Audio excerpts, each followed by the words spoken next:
ಆತ್ಮೀಯ ವೀಕ್ಷಕ ಬಂಧುಗಳೇ, ಕೆ ಡಿಜಿಟಲ್ ನ್ಯೂಸ್ ಚಾನಲ್ ದ್ವಾರ ಇಂದು ಅತ್ಯಂತ ಮಹತ್ವವಾದ ಒಂದು ಹಬ್ಬ, ಯುಗಾದಿ ಹಬ್ಬ. ಯುಗಾದಿ ಹಬ್ಬ ಯಾವಾಗ ಪ್ರಾರಂಭ ಆಯಿತು, ಇದರ ಹಿನ್ನೆಲೆ ಏನು ಮತ್ತು ಯಾತಕ್ಕಾಗಿ ಯುಗಾದಿ ಹಬ್ಬವನ್ನು ಮಾಡಬೇಕು, ಇದು ಪ್ರತಿಯೊಬ್ಬರಿಗೂ ತಿಳಿಯಲೇಬೇಕಾದ ವಿಷಯ. ಸಾಮಾನ್ಯವಾಗಿ ಪ್ರತಿಯೊಬ್ಬರು ಕೂಡ ತಮ್ಮ ಜೀವನದಲ್ಲಿ ಕಷ್ಟ ಕಾರ್ಪಣ್ಯಗಳಿರುತ್ತೆ, ಸುಖ ದುಃಖ ಇರುತ್ತೆ, ಲಾಭ ನಷ್ಟ ಇರುತ್ತೆ. ಇದಕ್ಕೆ ಕಾರಣ ಏನು, ಇದಕ್ಕೆ ಪರಿಹಾರ ಏನು ಅನ್ನೋದನ್ನು ತಿಳಿಸುವುದೇ ಯುಗಾದಿ ಹಬ್ಬ. ಈ ಒಂದು ಯುಗಾದಿ ಹಬ್ಬ ಶ್ರೀ ಪರಾಭವನಾಮ ಸಂವತ್ಸರ ಈ ವರ್ಷ 19/3/2026 ಹಿಡಿದು 6/4/2027 ಈ ವರ್ಷದ ಅವಧಿಯಲ್ಲಿ ಪರಾಭವನಾಮ ಸಂವತ್ಸರ ಬರ್ತಾ ಇದೆ. ಸೂರ್ಯ ಸಿದ್ಧಾಂತ ಮತ್ತು ಆರ್ಯಭಟ ಸಿದ್ಧಾಂತ, ದೃಗ್ಗಣಿತ ಸಿದ್ಧಾಂತ ಮತ್ತು ವಾಕ್ ಸಿದ್ಧಾಂತ, ಈ ಆಧಾರಗಳ ಮೇಲೆ ಪಂಚಾಂಗವನ್ನು ಮಾಡ್ತಾರೆ. ಪಂಚಾಂಗ ಕೂಡ ಒಂದು ನಿರ್ದಿಷ್ಟವಾದ ಚೌಕಟ್ಟಿದೆ. ಈ ಚೌಕಟ್ಟಿನ ಆಧಾರದ ಮೇಲೆ ನಾವು ಈ ಒಂದು ಆಗು ಹೋಗುಗಳ ಒಂದು ತಿಳಿತೀವಿ. ಹೀಗೆ ದೇವರನ್ನು ಪ್ರಾರ್ಥಿಸುತ್ತಾ ಶುರು ಮಾಡೋಣ. ಶುಕ್ಲಾಂಬರಧರಂ ವಿಷ್ಣುಂ ಶಶಿವರ್ಣಂ ಚತುರ್ಭುಜಂ ಪ್ರಸನ್ನವದನಂ ಧ್ಯಾಯೇ ಸರ್ವವಿಘ್ನೋಪಶಾಂತಯೇ. ಇಂದು ವಿಶ್ವಾದ್ಯಂತ ಒಂದು ದುಗುಡದ ವಾತಾವರಣ ಇದೆ, ಒಂದು ಯುದ್ಧದ ಕಾರ್ಮೋಡ ಇದೆ. ಪರಸ್ಪರ ಯುದ್ಧಗಳಾಗಿ ಈ ಮಧ್ಯಪ್ರಾಚ್ಯ ದೇಶದಲ್ಲಿ 32 ಲಕ್ಷ ನಿರಾಶ್ರಿತರಿದ್ದಾರೆ ಮತ್ತು ರೋಗ ರುಜಿನಗಳು ಹೆಚ್ಚು ಅಪಾಯಕಾರಿಯಾಗ್ತಾ ಇದೆ. ಪರಸ್ಪರ ಪರಿಸರ ನಾಶ ಮತ್ತು ಜನನಾಶ ಎಲ್ಲವೂ ಕೂಡ ನಡೀತಾ ಇದೆ. ಇಂತಹ ಸಂದರ್ಭದಲ್ಲೂ ಕೂಡ ನಾವು ವಿಶ್ವಶಾಂತಿಯನ್ನೇ ಬಯಸಬೇಕು. ವಿಶ್ವಶಾಂತಿಗೆ ಪ್ರತಿಯೊಬ್ಬರ ಪ್ರಾರ್ಥನೆಯನ್ನು ಮಾಡಬೇಕು. ಪರಾಭವ ಅದರ ಅರ್ಥವೇ ಸೋಲು ಅಂತ. ಈ ಸಂವತ್ಸರದ ಮುಖ್ಯ ಒಂದು 3 ಅಂಶ ಅಂದರೆ ಸೋಲುವುದು. ಯಾವುದಾದ್ರೂ ಸೋಲುವುದು, ಅಹಿಂಸೆ, ಅಸತ್ಯ, ಅಧರ್ಮ, ಇದು ಪರಾಭವ ಆಗಲೇಬೇಕು. ಮತ್ತು ಕ್ರೌರ್ಯ ಏನಿದೆ, ಆ ಕ್ರೌರ್ಯ ಅದಕ್ಕೆ ಪರಾಭವ ಆಗಬೇಕು. ಮತ್ತು ಆಂತರಿಕ ಕಿತ್ತಾಟಗಳು ಈ ಸಂವತ್ಸರದ ವಿಶೇಷ. ನಾಯಕರಲ್ಲಿ, ದೇಶಗಳಲ್ಲಿ ಆಂತರಿಕ ಜಗಳಗಳು ಆಗತ್ತೆ ಮತ್ತು ಯುದ್ಧದ ಕಾರ್ಮೋಡ ಇಡೀ ವಿಶ್ವವನ್ನೇ ಆವರಿಸಿರುತ್ತದೆ ಈ ಒಂದು ಪರಾಭವ ಸಂವತ್ಸರದಲ್ಲಿ. ಮತ್ತು ಬೆಳೆಗಳು ತುಂಬ ಉತ್ತಮವಾಗಿ ಬರುತ್ತೆ. ಯುದ್ಧದ ಕಾರ್ಮೋಡ ಇದೆ. ಜಗತ್ತಿನ ನಾಯಕರಲ್ಲಿ ಆಡಳಿತ ಇರ್ಬೋದು, ವಿರೋಧ ಪಕ್ಷ ಇರ್ಬೋದು, ಅವರಲ್ಲಿ ಈ ಒಂದು ಕಿತ್ತಾಟ ಅನ್ನೋದು ಹೆಚ್ಚಾಗತ್ತೆ. ಇದು ಪರಾಭವನಾಮ ಸಂವತ್ಸರದ ಮುಖ್ಯವಾದ ವಿಶೇಷ. ಸಾಮಾನ್ಯವಾಗಿ ಈ ಒಂದು ಸಂವತ್ಸರದಲ್ಲಿ ಪಂಚಾಂಗ ಅಂತ ಮಾಡ್ತೀವಿ. ಈ ಪಂಚಾಂಗದಲ್ಲಿ ಅನೇಕ ವಿಷಯಗಳು ಒಳಗೊಂಡಿರುತ್ತದೆ.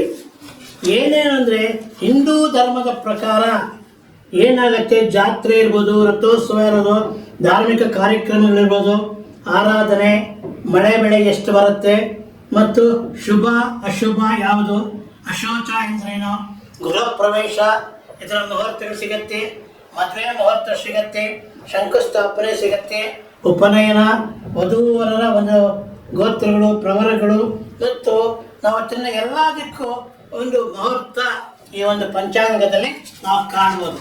ಹೀಗೆ ಪಂಚಾಂಗ ಅನ್ನತಕ್ಕಂಥದ್ದು ನಮಗೆ ದಾರಿದೀಪವಾಗಿದೆ. ಪ್ರತಿಯೊಂದಕ್ಕೂ ಕೂಡ ಅದರದೇ ಆದ ವೈಶಿಷ್ಟ್ಯ ಇದೆ. ಸಾಗುವಳಿ, ಒಬ್ಬ ರೈತ ಯಾವಾಗ ಬಿತ್ತನೆ ಮಾಡಬೇಕು ಮತ್ತು ಈ ಮುಹೂರ್ತಗಳ ಚೌಲ ಇರ್ಬೋದು, ಅನ್ನ ಮುಹೂರ್ತ ಇರ್ಬೋದು ಮತ್ತು ಪ್ರತಿ ಒಂದು ಪರಿಹಾರಕ್ಕೆ ಅದು ಸೂಚಿಸಿದ್ದಾರೆ. ಹುಟ್ಟಿನಿಂದ ಸಾವಿನ ತನಕ ಏನೇನು ತೊಂದರೆಗಳು, ವಿಘ್ನಗಳಾಗತ್ತೆ ಅದನ್ನು ಮುನ್ಸೂಚನೆ ತಿಳಿಸುವುದೇ ಪಂಚಾಂಗ. ಭವಿಷ್ಯವನ್ನು ತಿಳಿಸುತ್ತೆ. ಭವಿಷ್ಯಕ್ಕೆ ತಕ್ಕಂತೆ ನಾವು ಅದನ್ನು ತಡೆಗಟ್ಟಬಹುದು. ಭಯ ಭೀತಿ ಮತ್ತು ಹೇಗೆ ಆಗತ್ತೆ, ವಿದ್ಯಾಭ್ಯಾಸ ಯಾವ ರೀತಿ ಆಗತ್ತೆ ಮತ್ತು ಮದುವೆ ಆಗದೇ ಇರೋಕ್ಕೆ ಕಾರಣ ಏನು, ವಿದ್ಯಾಭ್ಯಾಸದ ಅಡಚಣೆ ಆಗತ್ತೆ, ಉದ್ಯೋಗದಲ್ಲಿ ಯಾಕೆ ಪ್ರಗತಿ ಆಗಿಲ್ಲ. ಮತ್ತು ಈ ಒಂದು ದಾರಿದ್ರ್ಯ ಬಡತನ ಹೇಗೆ ಬರುತ್ತೆ, ಇದರ ಸಂಪೂರ್ಣ ಮಾಹಿತಿ ಪಂಚಾಂಗದಲ್ಲೇ ನಾವು ನೋಡ್ಬೋದು. ಹೀಗೆ ಪಂಚಾಂಗದಲ್ಲಿ ನಮ್ಮ ಜೀವನದ, ಮಾನವ ಜೀವನದ, ಪ್ರಕೃತಿಯ ಒಂದು ಆಗು ಹೋಗುಗಳನ್ನು ತಿಳಿತಕ್ಕಂಥದ್ದೇ ಯುಗಾದಿ ಹಬ್ಬ. 19/3/2026 ಪ್ರಾರಂಭ ಆಗುತ್ತೆ. 6/4/2027 ಈ ಪರಾಭವನವ ಸಂವತ್ಸರ ಇರುತ್ತೆ. ಭಾರತ ದರ್ಶನ ಮಾಲಿಕೆ ಇದು ನಿರಂತರವಾಗಿ VK ಡಿಜಿಟಲ್ ನ್ಯೂಸ್ ಚಾನಲ್ ಕೊಡ್ತಾ ಇದ್ದೀವಿ. ಈ ಮಾಲಿಕೆಯಲ್ಲಿ ಇಂದು ಈ ಒಂದು ಯುಗಾದಿ ಹಬ್ಬದ ವಿಶೇಷತೆಗಳನ್ನು ಸೂಕ್ಷ್ಮವಾಗಿ ಸಂಕ್ಷಿಪ್ತವಾಗಿ ಗಮನಿಸೋಣ. ಸಾಮಾನ್ಯವಾಗಿ ಈ ಒಂದು ಚಾಂದ್ರಮಾನ ಯುಗಾದಿ, ಸೌರಮಾನ ಯುಗಾದಿ ಅಂತ ಎರಡಿದೆ. ಚಾಂದ್ರಮಾನ ಯುಗಾದಿಯನ್ನು ನಾವು ಆಚರಿಸ್ತೇವೆ ಕ್ರಿಸ್ತ ಪೂರ್ವ 230 ಇಂದ ಕ್ರಿಸ್ತ ಶಕ 220. ಈ ಕಾಲದ ಅವಧಿಯಲ್ಲಿ ಯುಗಾದಿ ಹಬ್ಬದ ಒಂದು ಸಂದೇಶ ಗ್ರಂಥಗಳು ನಮಗೆ ಸಿಕ್ಕಿದೆ, ಶಾಸನಗಳು ಸಿಕ್ಕಿದೆ. ಯುಗಾದಿ ಹಬ್ಬದ ಆಚರಣೆ ಉಲ್ಲೇಖವನ್ನು ನಾವು ನೋಡ್ತೀವಿ. ಯುಗ ಅಂದರೆ ವರ್ಷ ಅಂತ, ಆದಿ ಅಂದರೆ ಆರಂಭ. ಇದು ಸಂಸ್ಕೃತ ಶಬ್ದದಿಂದ ಬಂದಿದೆ. ಯುಗಾದಿ ಅಂದರೆ ವರ್ಷದ ಪ್ರಾರಂಭ ಅಂತ. ಬ್ರಹ್ಮನು ಈ ಬ್ರಹ್ಮಾಂಡವನ್ನು ಸೃಷ್ಟಿಸಿದ ದಿನ. ಬ್ರಹ್ಮ ಈ ಇಡೀ ವಿಶ್ವವನ್ನೇ ಸೃಷ್ಟಿ ಮಾಡಿದ ದಿನ ಯುಗಾದಿ ಹಬ್ಬ. ಮತ್ತು ದಿನ, ವಾರ, ತಿಂಗಳು, ವರ್ಷ ಇದು ಯುಗಾದಿ ಹಬ್ಬದ ವಿಶೇಷಗಳನ್ನು ತಿಳಿಸುತ್ತೆ. ಪ್ರತಿಯೊಬ್ಬರಿಗೂ ಉಪಯುಕ್ತವಾದ ಮಾಹಿತಿ ಈ ನಮಗೆ ಸಿಗತ್ತೆ. ಆಕಾಶಕಾಯಗಳಲ್ಲಿ ಏನು ಬದಲಾವಣೆ ಆಗುತ್ತೆ ಅದನ್ನು ಕ್ರೋಢೀಕರಿಸಿ ಪಂಚಾಂಗವನ್ನು ಮಾಡ್ತದೆ. ಪಂಚಾಂಗ ಅಂದರೆ ತಿಥಿ, ವಾರ, ನಕ್ಷತ್ರ, ಯೋಗ ಮತ್ತು ಕರ್ಣ. ಈ 5 ಅಂಶಗಳಿಂದ ಮಾನವನ ಭವಿಷ್ಯವನ್ನು, ಅವನ ಪ್ರಗತಿಯನ್ನು, ಅವನ ಏಳಿಗೆಯನ್ನು, ಅವನ ಬಡತನವನ್ನು ನಾವು ತಿಳಿಯಬಹುದು. ಪಂಚಾಂಗ ಮಾಡ್ತಾರೆ. ಮತ್ತು ಶ್ರೀ ವರಾಹ ದೇವರು ಈ ಪಂಚಾಂಗವನ್ನು ಅಥವಾ ಈ ಭವಿಷ್ಯವನ್ನು ಮೊದಲು ಹೇಳಿದರು. ಪ್ರಥಮವಾಗಿ ಅವ್ರು ಹೇಳ್ತಾರೆ, ವರಾಹ ವೀರ ಆಚಾರ್ಯರು ಸುಲಭವಾಗಿ ಈ ಪಂಚಾಂಗವನ್ನು ಜನಕ್ಕೆ ಅರ್ಥ ಆಗುವ ಹಾಗೆ ವಿವರಿಸಿದ್ದಾರೆ. ಕರ್ನಾಟಕದ, ಆಂಧ್ರದಲ್ಲಿ ಯುಗಾದಿಯಲ್ಲಿ, ಮಹಾರಾಷ್ಟ್ರದಲ್ಲಿ ಹಬ್ಬಗಳನ್ನು ಮಾಡ್ತಾರೆ. ಸ್ವಾಮಿ ಗುಡಿಪಾಡ್ಯ ಅಂತ ಮಹಾರಾಷ್ಟ್ರದಲ್ಲಿ ಮಾಡ್ತಾರೆ. ಚಾಂದ್ರಮಾನ ಯುಗಾದಿ ಈ ಒಂದು ಪ್ರಾರಂಭವಾಗುತ್ತೆ. ಮತ್ತು ಈ ಸೌರಮಾನ ಯುಗಾದಿ ಯಾವಾಗ ಅಂದರೆ ಏಪ್ರಿಲ್ 15ರಂದು ಪ್ರಾರಂಭವಾಗುತ್ತೆ. ಕೇರಳ ರಾಜ್ಯದಲ್ಲಿ ವಿಷು ಅಥವಾ ಬಿಸು ಎಂಬ ಹೆಸರಿನಿಂದ ಯುಗಾದಿಯನ್ನು ಮಾಡ್ತಾರೆ. ಬೇವು ಬೆಲ್ಲ ಹಂಚಬೇಕು ಮತ್ತು ಸಿಹಿ ಕಹಿ, ಕಷ್ಟ ಸುಖ, ದುಃಖ, ನೋವು ನಲಿವು ಎಲ್ಲವನ್ನು ಬೇವು ಬೆಲ್ಲ ಹಂಚುವುದರ ಮೂಲಕ ನಾವು ಸಮನಾಗಿ ಅದನ್ನು ಪ್ರೀತಿಸಬೇಕು ಅಂತ ಹೇಳ್ತಾರೆ. ಮತ್ತು ಅನೇಕ ಕಡೆ ಆಂಧ್ರದಲ್ಲಿ ವಿಶೇಷವಾಗಿ ಮಾಡ್ತಾರೆ. ಏನಂದರೆ ಈ ಒಂದು ಬೇವು ಬೆಲ್ಲ ಮತ್ತು ಈ ಪಚ್ಚನಿ ಅಂತ ಮಾಡ್ತಾರೆ. ಬೇವಿನ ಹೂವು, ಮೆಣಸಿನಕಾಯಿ, ಮೆಣಸಿನ ಪುಡಿ, ಹುಣಸೆ ಹಣ್ಣು, ಬೆಲ್ಲ, ಉಪ್ಪು ಈ 6ನ ಮಿಶ್ರಣ ಮಾಡ್ತಾರೆ. 6 ಕೂಡ ಆಯುರ್ವೇದದ ದೃಷ್ಟಿಯಿಂದ ಮನುಷ್ಯನ ಆರೋಗ್ಯದ ಮೇಲೆ ಹೆಚ್ಚು ಪರಿಣಾಮ ಬೀರುತ್ತೆ. ಇದನ್ನು ಆಂಧ್ರ ಭಾಗದಲ್ಲಿ, ಕರ್ನಾಟಕದ ಭಾಗದಲ್ಲೇ ಮಾಡ್ತಾರೆ. ಸಾಮಾನ್ಯವಾಗಿ ನಮಗೆ ಜೀವನದ ಮೇಲೆ ಯಾವ ರೀತಿ ಪರಿಣಾಮ ಅಂತೆ 6 ಋತುಗಳು ಅಂತ ಇದೆ. ಅಯ್ಯನ 2 ಇದೆ. ಅಭಿಮಾನಿ ದೇವತೆಗಳು ಬೇರೆ ಬೇರೆ ಇದ್ದಾರೆ. 16 ತಿಥಿಗಳು, ದೇವತಾ ಮೂರ್ತಿಗಳಿದೆ. 27 ನಕ್ಷತ್ರಗಳಿದೆ. ಆ 27 ನಕ್ಷತ್ರಗಳು ಅದಕ್ಕೆ ವಿಶೇಷವಾದ ದೇವತಾ ಅಭಿಮಾನಿಗಳಿದ್ದಾರೆ. ಯೋಗಗಳು 27 ಇದೆ. ಕರ್ಣಗಳು 11 ಇದೆ. 60 ಸಂವತ್ಸರಗಳು ಆಯನ ಈ ಒಂದು ಪಂಚಾಂಗದ ಅಭಿಮಾನಿ ದೇವತೆಗಳಿದ್ದಾರೆ. 60 ಸಂವತ್ಸರಗಳು ಯಾರು ಅಂದರೆ ಬ್ರಹ್ಮರ್ಷಿ ನಾರದ ಅವರ ಮಕ್ಕಳ ಅವರ ಹೆಸರೇ 60 ಸಂವತ್ಸರಗಳು.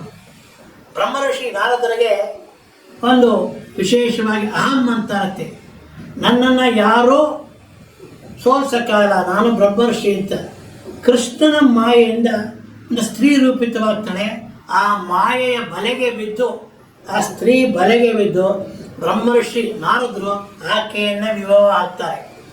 ಆಕೆಗೆ ಜನಿಸಿದ ಮಕ್ಕಳೇ 60. ಅವರ ಹೆಸರೇ ಈ ಸಂವತ್ಸರಗಳು. ಹೀಗೆ ನಾರದರ ವಂಶದ ಮಕ್ಕಳನ್ನೇ ಈ ಒಂದು ಸಂವತ್ಸರದ ಹೆಸರನ್ನಾಗಿ ಮಾಡಿದ್ದಾರೆ. ಇದು ಕುತೂಹಲಕರವಾಗಿದೆ. ಸಾಮಾನ್ಯವಾಗಿ ಈ ಪಂಚಾಂಗದಲ್ಲಿ ತಾರಾಬಲ ಎಷ್ಟಿದೆ, ಚಂದ್ರಬಲ ಎಷ್ಟಿದೆ, ಮತ್ತು ನಿತ್ಯ ಗ್ರಹಗಳು ಯಾವ ರೀತಿ ಕೆಲಸ ಮಾಡುತ್ತೆ, ದ್ವಾದಶ ರಾಶಿಗಳ ಫಲಾಫಲಗಳು 12 ರಾಶಿ ಇದೆ. 12 ರಾಶಿಗಳು ಬೇರೆ ಬೇರೆ ಫಲಗಳು ಸಿಗತ್ತೆ. ಪ್ರಪಂಚದಲ್ಲಿ 800 ಕೋಟಿ ಜನಸಂಖ್ಯೆ ಇದೆ.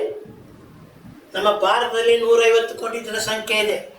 ಆದರೂ ಕೂಡ ಪ್ರತಿಯೊಬ್ಬರ ಒಂದು ಗ್ರಹಗತಿಗಳು ಆ ಸಂಚಾರ ಬೇರೆ ಬೇರೆ ಶುಭ ಅಶುಭವನ್ನು ತಿಳಿಸುತ್ತೆ. ಮತ್ತು ಜನ್ಮ ನಕ್ಷತ್ರ ಫಲಗಳು, ನಾವು ಯಾವ ನಕ್ಷತ್ರದಲ್ಲಿ ಜನಿಸಿರ್ತೀವಿ ಅದರದ್ದೇ ಆದ ವಿಶೇಷವಾದ ಫಲಗಳು ಸಿಗತ್ತೆ. ಮತ್ತು ನಕ್ಷತ್ರಗಳು ಪಾದಗಳು, ಯಾವ ನಕ್ಷತ್ರ ಇದೆ ಅದಕ್ಕೆ ಎಷ್ಟು ಪಾದ ಇದೆ ಅದನ್ನು ನಿಖರವಾಗಿ ತಿಳಿದರೆ ನಾವು ನಮ್ಮ ಭವಿಷ್ಯವನ್ನು ರೂಪಿಸ್ಕೋಬೋದು. ಮತ್ತು ರಾಶಿಗಳ ಅಧಿಪತಿ ಏನು 12 ರಾಶಿ ಇದೆ, ಆ ರಾಶಿಗಳಿಗೂ ಬೇರೆ ಬೇರೆ ದೇವತೆಗಳು ಅಧಿಪತಿಗಳಾಗಿದ್ದಾರೆ. ಮತ್ತು ಗ್ರಹ ದಶ ಗುಣಗಳು ಇದರಿಂದ ನಾವು ಮಾಡ್ಕೋಬೇಕು. ಪಕ್ಷಗಳು 2 ಪಕ್ಷ ಬರುತ್ತೆ, ಉತ್ತರಾಯಣ ದಕ್ಷಿಣಾಯ ಅಂತ, ಶುಕ್ಲ ಪಕ್ಷ ಮತ್ತು ಕೃಷ್ಣ ಪಕ್ಷ.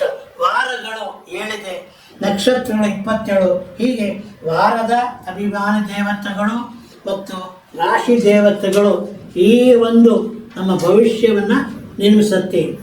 ಈ ತರಹ ನಾವು ಭವಿಷ್ಯವನ್ನು ನೋಡ್ಬೋದು. ಪರಾಭವ ಎಂದರೆ ಸೋಲು. ಈ ಸೋಲಿಗೆ ಕಾರಣ ಅಧರ್ಮಕ್ಕೆ ಸೋಲಾಗಬೇಕು, ಅನ್ಯಾಯಕ್ಕೆ ಸೋಲಾಗಬೇಕು ಅಂತ ಯೋಚನೆ. ಕ್ರೌರ್ಯ, ಅಹಿಂಸೆ ಪರಾಭವಬೇಕು. ವಿಶ್ವಾದ್ಯಂತ ಇವತ್ತು ಕ್ರೌರ್ಯ ಮುಂದುವರೆದಿದೆ, ಅಹಿಂಸೆ ಹೆಚ್ಚಾಗ್ತಾನೆ, ಹಿಂಸೆ ಜಾಸ್ತಿ ಆಗ್ತದೆ. ಇದಕ್ಕೆ ಪರಾಭವ ಆಗಲೇಬೇಕು. ಮತ್ತು ದುರ್ಗಣಗಳು, ಪ್ರತಿಯೊಬ್ಬರಲ್ಲೂ ಒಂದು ಕೆಟ್ಟ ಗುಣಗಳು ಜಾಸ್ತಿ ಆಗ್ತಾ ಇದೆ. ಈ ದುರ್ಗಣಗಳಿಗೆ ಒಂದು ಸೋಲಾಗಲೇಬೇಕು. ಸಾತ್ವಿಕ ಶಕ್ತಿಗೆ ಜಯವಾಗಬೇಕು. ಇದನ್ನು ಆ ದೇವರೇ ನಮಗೆ ನೀಡಬೇಕು. ಮತ್ತು ಸಕಲರಿಗೂ ಜಗತ್ತಿನಲ್ಲಿ ಶ್ರೇಯಸ್ಸಾಗಬೇಕು. ಪ್ರತಿಯೊಬ್ಬರೂ ಇದ್ದಾರೆ, ಅವರು ಎಲ್ಲರಿಗೂ ಶ್ರೇಯಸ್ಸಾಗಬೇಕು ಅಂತ ಪ್ರಾರ್ಥನೆಯನ್ನು ಮಾಡಬೇಕು. ಜೀವನದ ಮೌಲ್ಯಗಳನ್ನು ಅನುಸರಿಸಬೇಕು. ನಮ್ಮ ಬದುಕು, ಒಬ್ಬ ಮನುಷ್ಯನ ಬದುಕು 100 ವರ್ಷ.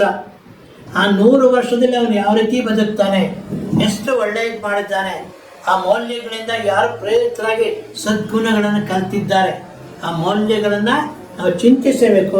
ಹೊಸತನದಿಂದ ನಾವು ಜೀವನವನ್ನು ಸಾಗಿಸಬೇಕು. ಹಳೆಯದು ಆಗಿದೆ, ಇನ್ನು ಮುಂದೆ ಆದರೂ ಹೊಸತನದಿಂದ ಜೀವಿತ ಸಾಗಿಸಬೇಕು.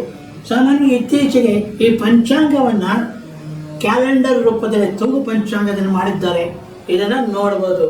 ಯಾವ ರೀತಿ ಶಾಂತಿ ಹೋಮ ಆಗತ್ತೆ ಮತ್ತು ಯಾವ ರೀತಿ ನಮ್ಮ ಜೀವನದ ಆಗುವಗಳು. ಸಾಮಾನ್ಯ ವಿಷ್ಣು ಮತ್ಸ್ಯಾವತಾರ ತಾಳಿದ ದಿನ ಯುಗಾದಿ. ವಿಷ್ಣುವಿನ ಒಂದು ಅವತಾರ ಮತ್ಸ್ಯಾವತಾರ, ಆ ದಿನವೇ ಯುಗಾದಿ ಹಬ್ಬ. ಮತ್ತು ಶ್ರೀರಾಮನು ಜನಿಸಿದ್ದು ಯುಗಾದಿ ಹಬ್ಬದ ದಿನವೇ. ಮತ್ತು ರಾಮನ ರಾಜ್ಯದ ಪಟ್ಟಾಭಿಷೇಕ, ಅಯ್ಯೋ ನಮ್ಮ ರಾವಣನ ಕೊಂದು ಮತ್ತು ಅಯೋಧ್ಯೆಗೆ ಬಂದು ಪಟ್ಟಾಭಿಷೇಕವಾದ ದಿನವೂ ಕೂಡ ಅಯ್ಯೋ ನಮ್ಮ ಯುಗಾದಿ ಹಬ್ಬದ ದಿನವೇ ಆಗುತ್ತೆ. ಮತ್ತು ಈ ಒಂದು ಶ್ರೀಕೃಷ್ಣನ ಮಾಯೆಯಿಂದ ನಾರದರು ವಿವಾಹ ಆಗಿದ್ದು, ಅವರ ಸಂತಾನವಾಗಿದ್ದು, ಇದು ಕೂಡ ಯುಗಾದಿಯ ವಿಶೇಷತೆ. ಬೇವಿನ ಎಲೆ ಹಾಕಿ ನೀರಿನಲ್ಲಿ ಸ್ನಾನ ಮಾಡಬೇಕು. ಅಭ್ಯಂಜನ ಸ್ನಾನ ಮಾಡದೆ ಹೋದರೆ ಪ್ರತಿಯೊಬ್ಬರಿಗೂ ಅದು ಒಂದು ನರಕವಾಸವಾಗತ್ತೆ ಅಂತ ಒಂದು ನಮ್ಮ ಪದ್ಧತಿಯೇ. ಯುಗಾದಿ ಹಬ್ಬ, ದೀಪಾವಳಿ, ಹೋಳಿ ಹುಣ್ಣಿಮೆ, ಈ 3 ದಿನಗಳಲ್ಲಿ ಹಿಂದೂಗಳು ಈ ಒಂದು ಅಭ್ಯಂಜನ ಸ್ನಾನವನ್ನು ಮಾಡಲೇಬೇಕು. ಇಲ್ಲವಾದರೆ ನರಕ ಪ್ರಾಪ್ತಿಯಾಗತ್ತೆ ಅಂತ ಅವರು ಹೇಳ್ತಾ ಇದ್ದಾರೆ. ಆದ್ದರಿಂದ ನಮ್ಮನ್ನು ನಾವು ಕಾಪಾಡಿಕೊಳ್ಬೇಕು ಅಂದರೆ ಧಾರ್ಮಿಕ ಮಾರ್ಗವೇ ಇವತ್ತು ನಮಗೆ ಅನುಕೂಲ. ಪ್ರಕೃತಿಯೇ ಹೊಸತನ ಸಿಗತ್ತೆ, ಹೊಸ ಚಿಗುರೆಲೆ ಬರುತ್ತೆ, ಹೊಸ ಒಂದು ಬದುಕಿಗೆ ನಾಂದಿ ಆಗತ್ತೆ. ಗ್ರಹಗಳ ಸ್ಥಿತಿ ಇದು ಪ್ರತಿಯೊಬ್ಬರ ಜೀವಿಗಳ ಮೇಲೆ 84 ಲಕ್ಷ ಜೀವಿಗಳು ಇವತ್ತು ಭೂಮಿಯಲ್ಲಿದೆ. ಈ ಜೀವಿಗಳ ಮೇಲೆ ಕೂಡ ಯುಗಾದಿ ಹಬ್ಬ ಮತ್ತು ಗ್ರಹಗತಿಗಳ ಚಲನವಲನ ಒಂದು ತಿಳಿಯುತ್ತೆ ಮತ್ತು ಭವಿಷ್ಯವನ್ನು ನಾವು ತಿಳ್ಕೋಬೋದು ಏನಾಗತ್ತೆ ಅನ್ನೋದರನ್ನು. ಹೀಗೆ ಯುಗಾದಿ ಹಬ್ಬದ ದಿನ ಬೇವು ಬೆಲ್ಲವನ್ನು ಹಂಚಿ ನಾವು ಈ ಒಂದು ಸಂಭ್ರಮಿಸಬೇಕು. ಶತಾಯುವೃದ್ಧ ದೇಹಾಯ ಸರ್ವ ಸಂಪತ್ಕರಾಯ ಚ ಸರ್ವಾರಿಷ್ಟ ನಾಶಾಯ ನಿಂಬಕದಳ ಭಕ್ಷಣ, ಈ ಒಂದು ಶ್ಲೋಕವನ್ನು ಹೇಳಬೇಕು. ಯಾರು ಯುಗಾದಿ ಪಂಚಾಂಗ ಶ್ರವಣ ಮಾಡ್ತಾರೆ ಅಂಥವರಿಗೆ ಒಂದು ಮೊದಲು ಒಳ್ಳೆಯ ಫಲಗಳು ಸಿಗುತ್ತೆ. ಯಾರು ಕೇಳುತ್ತಾರೆ, ಯಾರು ಹೇಳುತ್ತಾರೆ, ಅವರ ಪಾಪಗಳಿಂದ ಮುಕ್ತರಾಗ್ತಾರೆ, ದೀರ್ಘಾಯುಷ್ಯರಾಗ್ತಾರೆ ಮತ್ತು ಈ ಒಂದು ಐಶ್ವರ್ಯವಂತರಾಗ್ತಾರೆ. ಪಂಚಾಂಗದ ಫಲ ದೀರ್ಘಾಯುಷ್ಯ ಆಗತ್ತೆ ಮತ್ತು ಈ ಒಂದು ಪಾಪಗಳಿಂದ ಮುಕ್ತರಾಗ್ತಾರೆ, ಹಾಗೆ ಐಶ್ವರ್ಯವಂತರಾಗ್ತಾರೆ, ಕೀರ್ತಿವಂತರಾಗ್ತಾರೆ, ಅತಿಶಯವಾದ ಒಂದು ಸುಖವನ್ನು ಅನುಭವಿಸ್ತಾರೆ. ಏನು ಪ್ರಪಂಚದಲ್ಲಿ ಐಹಿಕ ಸುಖ ಅಂತ ಇದೆ, ಐಹಿಕ ಸುಖ ಅವರು ಅನುಭವಿಸೋದಕ್ಕೆ ಪಂಚಾಂಗದ ಒಂದು ಫಲ ಸಿಗತ್ತೆ. ಮಕ್ಕಳು ಪೌತ್ರ ವೃದ್ಧಿ ಆಗ್ತಾರೆ, ತಿಥಿಯಿಂದ ಐಶ್ವರ್ಯ, ವಾರದಿಂದ ಆಯುಷ್ ವೃದ್ಧಿ ಆಗ್ತೆ, ನಕ್ಷತ್ರದಿಂದ ಪಾಪ ಪರಿಹಾರ, ಯೋಗದಿಂದ ರೋಗ ನಿವಾರಣೆ, ಕರ್ಣದಿಂದ ಈ ಒಂದು ಕಾರ್ಯಸಿದ್ಧಿ. ಹೀಗೆ ಶುಭಗಳನ್ನು ಆ ದಿನದ ವಾರ ತಿಥಿ ನಕ್ಷತ್ರ ತಿಳಿದರೆ ಈ ಒಂದು ಶುಭ ನಮಗೆ ಸಿಗತ್ತೆ. ಇದರಿಂದ ನಾವು ತಿಳಿಯುವುದೇನೆಂದರೆ ಪ್ರತಿಯೊಬ್ಬರು ಕೂಡ ಯುಗಾದಿ ಹಬ್ಬವನ್ನು ಆಚರಿಸಬೇಕು. ಹೆಸರು ಬೇರೆ ಬೇರೆ ಇದೆ, ಆದರೆ ಆಚರಣೆ ಇಡೀ ಭಾರತದಲ್ಲೇ ಇದೆ. ಸಾಮಾನ್ಯವಾಗಿ ನಮ್ಮ ದೇಶದಲ್ಲಿ ಒಂದು 22 ಭಾಷೆಗಳಲ್ಲಿ ಪಂಚಾಂಗ ಬರ್ತಾರೆ. ಬೇರೆ ಬೇರೆ ಭಾಷೆಗಳಿದೆ. 22 ಭಾಷೆಗಳಲ್ಲಿ ಪಂಚಾಂಗ ಆಯಾ ಪ್ರಾಂತ್ಯದ ಆಚಾರ ವಿಚಾರಗಳು, ಆಯಾ ಪ್ರಾಂತ್ಯದ ಒಂದು ಹಿರಿಯರ ಆರಾಧನೆಗಳು, ರಥೋತ್ಸವಗಳು ಸಿಗತ್ತೆ. ಕನ್ನಡ ಭಾಷೆಯಲ್ಲಿ 27 ಪಂಚಾಂಗಗಳು ನಮ್ಮಲ್ಲಿ ಪ್ರಕಟವಾಗ್ತಾ ಇದೆ. ಕನ್ನಡದಲ್ಲಿಯೇ, ಕನ್ನಡ ಭಾಷೆಯಲ್ಲಿಯೇ 27 ಪಂಚಾಂಗಗಳು ಪ್ರಕಟವಾಗ್ತವೆ. ಪ್ರತಿಯೊಬ್ಬರು ಕೂಡ ಈ ಪಂಚಾಂಗವನ್ನು ತೆಗೆದುಕೊಂಡು ಆ ಪಂಚಾಂಗದಲ್ಲಿ ಬರತಕ್ಕಂಥ ಹಬ್ಬಗಳನ್ನು, ತಮ್ಮ ಜನ್ಮದಿನವನ್ನು, ವಿವಾಹ ಮಹೋತ್ಸವವನ್ನು, ಹಿರಿಯರ ವೈದಿಕದ ದಿನಗಳನ್ನು ಗುರುತು ಮಾಡಿಕೊಂಡು ಆಯಾ ಸಂಪ್ರದಾಯಂತೆ, ಆಯಾ ಕುಲಪುರೋಹಿತರಂತೆ ಮತ್ತು ಆಯಾ ಒಂದು ಕುಲದೇವರ ಆಚರಣೆ ಪೂಜೆಗಳು ಮಾಡುವುದರ ಮುಖಾಂತರ ತಮ್ಮ ಧರ್ಮವನ್ನು, ತಮ್ಮ ಹಾದಿಯಲ್ಲಿ ಸಾಗಬೇಕು. ಪ್ರತಿಯೊಬ್ಬರಿಗೂ ಅವರದಾದ ಪ್ರತ್ಯೇಕ ಧರ್ಮಗಳಿದೆ, ಪ್ರತ್ಯೇಕ ಕುಲದೇವರಿದ್ದಾರೆ, ಪ್ರತ್ಯೇಕ ಕುಲಗೋತ್ರಗಳಿದೆ. ಹಾಗೆ ಈ ಪಂಚಾಂಗವನ್ನು ಮನೆಯಲ್ಲಿ ತಂದು ಆ ಪಂಚಾಂಗದಲ್ಲಿ ಈ ಕಾರ್ಯಗಳನ್ನು ಗುರುತಿಸಿಕೊಂಡು ಆಯಾ ಕಾರ್ಯಗಳಿಗೆ ಒಂದು ಸಿದ್ಧರಾಗಬೇಕು. ಮತ್ತು ವರ್ಷದ ಪೂರ್ತಿ ಏನಾಗತ್ತೆ ಅದರ ವಿವರ ಪಂಚಾಂಗದಲ್ಲಿ ಸಿಗತ್ತೆ. ಯುಗಾದಿ ಹಬ್ಬದ ದಿನ ಪಂಚಾಂಗ ಶ್ರವಣ ಮಾಡಬೇಕು. ಎಲ್ಲ ದೇವಸ್ಥಾನಗಳಲ್ಲಿ, ಎಲ್ಲ ಮಠ ಮಂದಿರಗಳಲ್ಲಿ ಪಂಚಾಂಗ ಶ್ರವಣವಾಗುತ್ತೆ.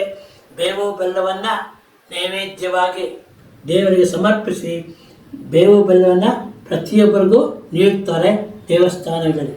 ಅದರಿಂದ ಈ ಒಂದು ಶುಭ ದಿನ ಯುಗಾದಿ, ವರ್ಷದ ಪ್ರಾರಂಭ ಯುಗಾದಿ, ಈ ದಿನವನ್ನು ಪ್ರತಿಯೊಬ್ಬರು ಸಂತೋಷದಿಂದ ಸಂಭ್ರಮದಿಂದ ಆಚರಿಸಬೇಕು.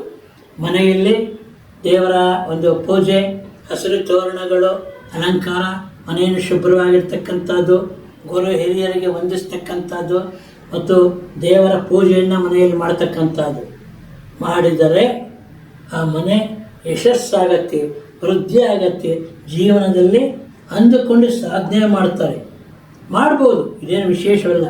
ಪಂಚಾಂಗದಲ್ಲಿ ಇರತಕ್ಕಂಥ ಗುಣಗಳನ್ನು ಯಾವ ರೀತಿ ನಮಗೆ ಕಷ್ಟ ಆಗತ್ತೆ, ಎಲ್ಲ ಹುಟ್ಟಿನಿಂದ ಸಾವಿನ ತನಕ ಅನೇಕ ತರಹದ ಒಂದು ಜೀವನದ ಒಂದು ಸಾಗು ಹೋಗುತ್ತೆ. ಆ ದಾರಿಯಲ್ಲಿ ಕಷ್ಟ ಬಂದಾಗ ಯಾವ ರೀತಿ ಆಚರಿಸಬೇಕು ಅದಕ್ಕೆ ಪರಿಹಾರ ಕೂಡ ಕೊಟ್ಟಿದ್ದಾರೆ. ಸುಖ ಪ್ರಸವಕ್ಕಿರ್ಬೋದು, ಗಂಡು ಮತ್ತು ಹೆಣ್ಣುಗಳ ಒಂದು ಆಯ್ಕೆ ಯಾವ ರೀತಿ, ಒಳ್ಳೆಯ ರೀತಿ, ಅನಾರೋಗ್ಯ ಇದ್ದಾಗ ಯಾವ ರೀತಿ ನಾವು ದೇವರ ಪೂಜೆ ಮಾಡಬೇಕು, ಸಂಪತ್ತನ್ನು ಪಡೆಯುವುದು ಹಾಗೆ, ಮತ್ತು ಈ ಒಂದು ಜೀವನದಲ್ಲಿ ಬರ್ತಕ್ಕಂಥ ಒಂದು ವಿದ್ಯಾಭ್ಯಾಸದ ತೊಂದರೆ ಇರ್ಬೋದು, ಕಷ್ಟ ಯಾಕಾಗತ್ತೆ, ಲಾಭ ಯಾಕಾಗ್ತಾ ಇದೆ, ನಷ್ಟ ಯಾಕಾಗತ್ತೆ, ಇದಕ್ಕೆ ಪರಿಹಾರಗಳನ್ನು ನಾವು ಪಂಚಾಂಗದಲ್ಲಿ ಸ್ತೋತ್ರಗಳ ಮೂಲಕ ನೋಡಬಹುದು. ಪ್ರತಿಯೊಬ್ಬರು ಕೂಡ ಮದುವೆ ಆಗತ್ತೆ, ಮಕ್ಕಳಾಗೋದಿಲ್ಲ, ಗಂಡು ಸಿಗತ್ತೆ, ಹೆಣ್ಣು ಸಿಗಲ್ಲ. ಕಾರಣ ಏನು? ಅತಿ ಬಡತನ ಯಾಕೆ? ಇದಕ್ಕೆ ಪರಿಹಾರ ಇದೆ. ಮತ್ತು ಎಲ್ಲ ತೀರ್ಥ ಸೇವನೆ ಮಾಡುವುದು ಹೇಗೆ, ತೀರ್ಥಯಾತ್ರೆಗೆ ಹೇಗೆ ಹೋಗಬೇಕು, ಮನೆಯಲ್ಲೇ ದೇವರ ದೀಪವನ್ನು ಯಾಕೆ ಹಚ್ಚಬೇಕು, ಯಾವ ದೇವರ ಮೂರ್ತಿಗಳನ್ನು ಪೂಜಿಸಬೇಕು, ಆ ಮೂರ್ತಿಗಳ ವಿಗ್ರಹಗಳ ಆರಾಧನೆ ಹೇಗೆ. ನಮ್ಮಲ್ಲಿ ಅನೇಕ ಮನೆಗಳು ನೋಡ್ತೀವಿ, ವಿಗ್ರಹಗಳು ತಂದಿರ್ತಾರೆ, ಅದರ ಪೂಜೆ ಆಗಲ್ಲ. ದೀಪ ಅಂಟಿಸ್ತಾರೆ, ಎಷ್ಟು ದೀಪ ಯಾವಾಗ ಅಂಟಿಸಬೇಕು ಅನ್ನೋದು ಗೊತ್ತಿರಲ್ಲ. ಯಾವ ದಿಕ್ಕಿನಲ್ಲಿ ದೀಪ ಅಂಟಿಸಬೇಕು, ರಂಗೋಲಿ ಯಾಕೆ ಹಾಕಬೇಕು, ಮತ್ತು ಮನೆ ಮುಂದೆ ಸಾರಿಸೋದು ಯಾಕೆ, ಹೀಗೆ ಎಲ್ಲದಕ್ಕೂ ಒಂದು ನಿಬಂಧನೆಗಳಿದೆ. ಆದರೆ ನಿಬಂಧನೆಗಳನ್ನು ನಾವು ತಿಳ್ಕೊಂಡು ಆಚರಿಸಿದರೆ ಉತ್ತಮ. ದೇವಸ್ಥಾನಕ್ಕೆ ಹೋದಾಗ ಎಷ್ಟು ಪ್ರದಕ್ಷಿಣೆ ಹಾಕಬೇಕು ಅದು ಗೊತ್ತಿರಬೇಕು. ಯಾಕೆಂದರೆ ಇಲ್ಲಿ ನಾವು ಒಳ್ಳೆ ಬ್ಲೈಂಡಾಗಿ ಆಚರಣೆ ಮಾಡೋ ತಪ್ಪು.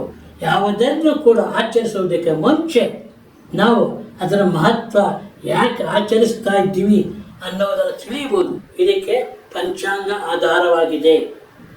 ಒಂದು ಮನೆ ಕಟ್ಟಬೇಕಾದ್ರೆ ಒಂದು ಮಳೆ ಎಷ್ಟು ಬರುತ್ತೆ ಅನ್ನೋದು ನಾವು ಪಂಚಾಂಗದಲ್ಲಿ ನೋಡ್ಬೋದು. ಮಳೆ ನಕ್ಷತ್ರಗಳು ಅಂತ ಇದೆ. ಆ ಮಳೆ ನಕ್ಷತ್ರಗಳಾಗ ಎಷ್ಟು ಮಳೆ ಬರುತ್ತೆ, ಎಷ್ಟು ದವಸ ಧಾನ್ಯ ಉತ್ಪತ್ತಿ ಆಗುತ್ತೆ, ಎಷ್ಟು ಉಷ್ಣಾಂಶ ಇರುತ್ತೆ ನೋಡ್ಬೋದು.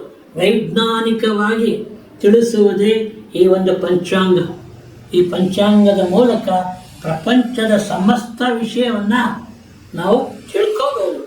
ಆಸಕ್ತಿ ಇರೋರು, ಕುತೂಹಲ ಇರೋರು ತಮ್ಮ ಜೀವನದ ಭವಿಷ್ಯ ತಿಳಿಯಬೇಕು ಅಂದರೆ ಪಂಚಾಂಗವನ್ನು ನೋಡಿರಿ, ಈ ಪರಿಹಾರ ಸ್ತೋತ್ರಗಳು ಏನಿದೆ ಅದನ್ನು ತಿಳಿದಿರಿ. ಪ್ರತಿಯೊಂದು ಕುಲಕ್ಕೂ ಅದರದ್ದೇ ಆದ ಪಂಚಾಂಗಗಳು ಸಿಗತ್ತೆ.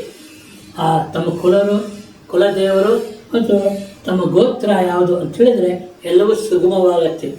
ಬಾಳು ಸುಗಮವಾಗಬೇಕಾದ್ರೆ ಧರ್ಮದ ಹಾದಿಯಿಂದಲೇ ಸಾಧ್ಯ. ಆ ಧರ್ಮದ ಹಾದಿಯಿಂದ ಶಾಂತಿಯಿಂದ ಆ ಜಗತ್ತನ್ನು ಗೆಲ್ಲಬಹುದು. ಪ್ರತಿಯೊಬ್ಬರಲ್ಲೂ ವಿಶ್ವಾಸ ಇಡಬೇಕು, ಪ್ರತಿಯೊಬ್ಬರಲ್ಲೂ ಒಂದು ನಂಬಿಕೆ ಇಡಬೇಕು. ಈ ವಿಶ್ವಾಸ, ಪ್ರೀತಿ, ನಂಬಿಕೆಯಿಂದ ಜಗತ್ತನ್ನು ಗೆಲ್ಲಬೇಕು. ಈ ದುಷ್ಟತನವನ್ನು ಹೋಗಲಾಡಿಸಬೇಕು. ಪರಾಭವನ ಸಂವತ್ಸರದಲ್ಲಿ ಪರಾಭವಗಳು ಆಗಬೇಕು. ಈ ದುಷ್ಟ ಶಕ್ತಿಗಳಿಗೆ ವಿನಾಶಕ್ಕೆ ಯಾರು ನಿಂತಿದ್ದಾರೆ ವಿನಾಶಕ್ಕೆ ಹೋಗಬೇಕು ಮತ್ತು ಏಳಿಗೆ ಆಗಬೇಕು. ಪ್ರತಿಯೊಬ್ಬರಿಗೂ ಅಂತ ಪ್ರಾರ್ಥಿಸೋಣ. ಈ ಪಂಚಾಂಗ ಶ್ರವಣ ಮಾಡೋಣ, ಬೇವು ಬೆಲ್ಲ ಹಂಚೋಣ. ಪ್ರತಿಯೊಬ್ಬರು ಕಷ್ಟ ಬಂದಾಗಲಿ ಸುಖ ಬಂದಾಗಲಿ ತಮ್ಮದೇ ಆದ ಧೈರ್ಯವನ್ನು ತುಂಬಿಕೊಳ್ಳೋಣ ಎಂದು ಪ್ರಾರ್ಥಿಸುತ್ತೀನಿ. ಇಂತಿ ಯಲಹಂಕದ ಕೆ. ಸುಜಕುಮಾರ್. ವಂದನೆಗಳು.